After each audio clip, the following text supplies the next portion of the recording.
Halo kawan Madsense, kita kembali lagi ya. Sekarang kita akan membahas tentang garis singgung lingkaran, yaitu garis singgung persekutuan luar dua lingkaran. Nah, pada topik sebelumnya kita telah membahas tentang garis singgung lingkaran ya.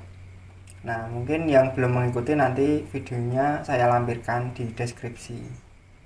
Kita langsung saja ya. Nah, garis singgung lingkaran dikatakan demikian apabila terdapat dua lingkaran yang disinggung oleh garis lurus seperti ini ya, dan titik singgungnya jika ditarik dengan titik pusat akan menghasilkan sudut 90 derajat. Nah gini ya. Nah nanti biasanya bentuk soalnya gambarnya seperti ini. Nah kita lanjut. Nah intinya garis singgung lingkaran pada materi kelas 8 ini kita merubah gambar yang ada di layar ini, di slide, merubah gambar ini menjadi sebuah segitiga siku-siku. Nah, jadi keempat garis ini digeser-geser sedemikian rupa sehingga dapat membentuk segitiga siku-siku. Dengan demikian, kita bisa mencari panjang sisi-sisinya dengan menggunakan teorema Pythagoras. Nah, mungkin bagi kalian yang belum paham tentang Pythagoras juga dapat saya lampirkan di deskripsi. Pythagoras nanti sangat penting ya, soalnya ini erat kaitannya sama Pythagoras. Kalau nggak bisa Pythagoras, kalau ini masuk ke materi ini kurang dapat memahami. Kita langsung aja ya. Nah, garis singgungnya adalah PQ. Kita akan mengotak-atik tentang garis singgungnya itu. Nah, garis singgungnya kita geser ke bawah. Nah, dari sini kita dapatkan segitiga siku-siku. Nah, di mana segitiga siku-siku itu terdapat sisi miring, sisi tegak, dan sisi lurus ya. Sisi miring, sisi tegak, dan sisi lurus. Sisi miringnya yang mana? Nah, sisi miring kan yang di depan sudut siku-siku ya. Jadi sisi miringnya yang AB.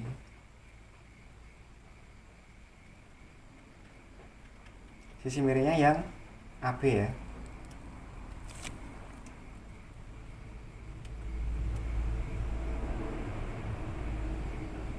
Nah, sisi lurusnya yang mana? Sisi lurusnya yang PQ ini ya, yang turun tadi ya. Ini sisi lurus PQ. Sebenarnya boleh dibolak-balik sih. Kenapa boleh dibolak-balik? Kalian bisa menyimak video tentang Pythagoras ya. Yang sisi tegaknya. Nah, coba kita putar lagi. Nah, setelah videonya diputar, sisi tegaknya yang ini ya. Nah, jadi sisi tegaknya yang titik A sampai yang tengah-tengah sini. Nah, sisi tegaknya kita dapat mencari dengan panjang AP ya ini ya. Awalnya kan panjang AP dan dikurangi panjang BI. Berarti kita bisa menulis R1 dikurangi R2. Dimana pada kasus ini adalah R1-nya adalah AP dan R2-nya adalah BI. Nah, dengan demikian kita bisa mencari salah satu panjang sisinya ya. Oke, kita lanjut. Nah, pada kasus ini ada garis singgung PQ. Nah, karena garis singgungnya PQ, kita bisa mencari sisi lurus sama dengan sisi miring kuadrat dikurangi sisi tinggi kuadrat. Nah, PQ ini kan sebagai sisi lurus ya. Berarti sisi lurus kuadrat sama dengan sisi miring kuadrat dikurangi sisi tegak kuadrat. Dimana pada kasus ini sisi lurusnya adalah PQ. Berarti PQ kuadrat sama dengan sisi miringnya RS kuadrat dikurangi R1 dikurangi R2 dikuadratkan. Nah, nanti pada soal yang sering dijumpai gambarnya mungkin diputar-putar ya, bisa gini atau bisa kayak gini. Nah, tapi kalian nggak bingung ya, Yang penting sisi miringnya itu adalah jarak pusat lingkaran, karena siku-sikunya terdapat di seberangnya, di P ini. Kuncinya di sisi miring. Jika tahu sisi miring, nanti sisi lurus dan sisi tegaknya boleh dibolak-balik, asalkan sisi miringnya konstan di sini ya, tetap ya. Sisi miring itu jarak pusat lingkaran. Yuk kita lanjut langsung di soal ya.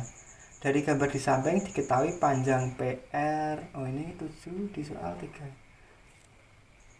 Yang benar 7 ya. Di sini 7, salah ketik, mohon maaf. Panjang PR 7 cm, panjang GS 2 cm, dan jarak kedua pusat lingkaran yaitu RS adalah 13 cm. Maka panjang garis singgungnya adalah panjang garis singgung yang PH ya, berarti ya. PH itu adalah sisi lurus. Berarti sisi lurus kuadrat sama dengan sisi miring kuadrat dikurangi sisi tegak kuadrat. Sisi lurusnya PH, berarti PH kuadrat sama dengan sisi miringnya adalah RS, berarti RS kuadrat dikurangi sisi tegaknya kita dapatkan dengan mengurangkan R1 dikurangi dengan R2 dikuadratkan. Berarti ini RS nya 13, berarti 13 kuadrat dikurangi R1 nya 7 dikurangi 2 kuadrat. Ini 13 kuadrat dikurangi 7 kurangi 2, 5 dikuadratkan. 13 kuadrat 169 dan 5 kuadrat itu 25. 169 kurangi 25 144. Ini PH ya, PH kuadrat ya. Agar kuadratnya hilang berarti dikasih akar 144. Berarti PH nya adalah akar dari 144 12 cm. Oke, cukup sekian video kali ini.